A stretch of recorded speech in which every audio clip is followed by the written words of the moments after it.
Corona Ketchup 43 whiteboard edition. This is a giant whiteboard behind me. I bought it as like a sticker. It's like a giant 6-foot by 4-foot sticker. Throw it on your wall, and it's a whiteboard. You got a whiteboard on your wall. I was excited about it. I thought, oh, this is it. This is going to make my room a functioning workplace. There'll be stuff on the whiteboard. Go over to the desk. Boom, boom. We're in a small office. The room is now an office. No, didn't work like that.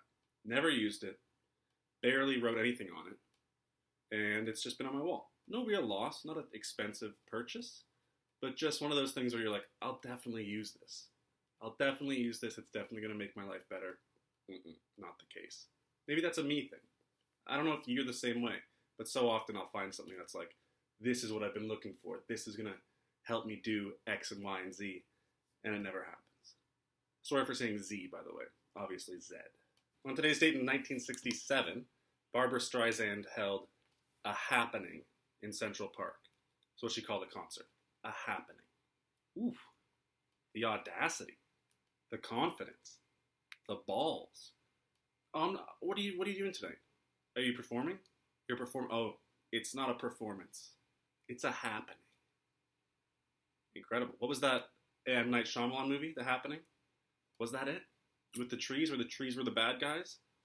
And it would, like, cut from Mark Wahlberg's face to, like, a sinister-looking tree? Not a good movie. The Happening in Central Park? Perhaps good. Good enough, obviously. People remember it.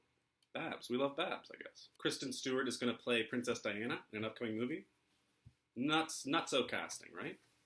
Princess Diana, from what I know anyway, just warm, approachable, like, woman who was like, you just want to be around her.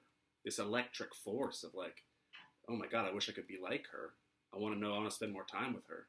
Meanwhile, Kristen Stewart, just about the most dead-faced person there is, right? She gives you nothing. That's her whole thing, is like, is she mad? Is she angry? Is she happy? You'll never know based on her face. Face stays the same. So casting her as Princess Di, I wonder what the thought process is here. Is it just getting some star power behind it? We'll find out.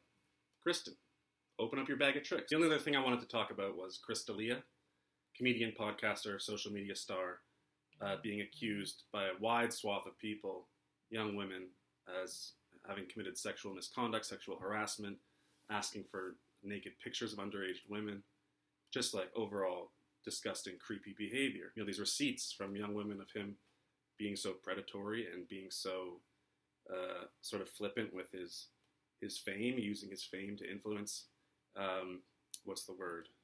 groom these young women.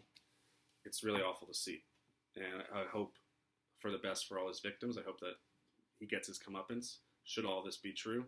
It certainly seems like it is. There's more than enough women stepping forward with similar texts, similar DMs, emails even, from him. Something that happens, I'm sure, way more often than we're willing to admit. Jerry Seinfeld famously dated a 17-year-old girl when he was much, much older. I think she was still in high school.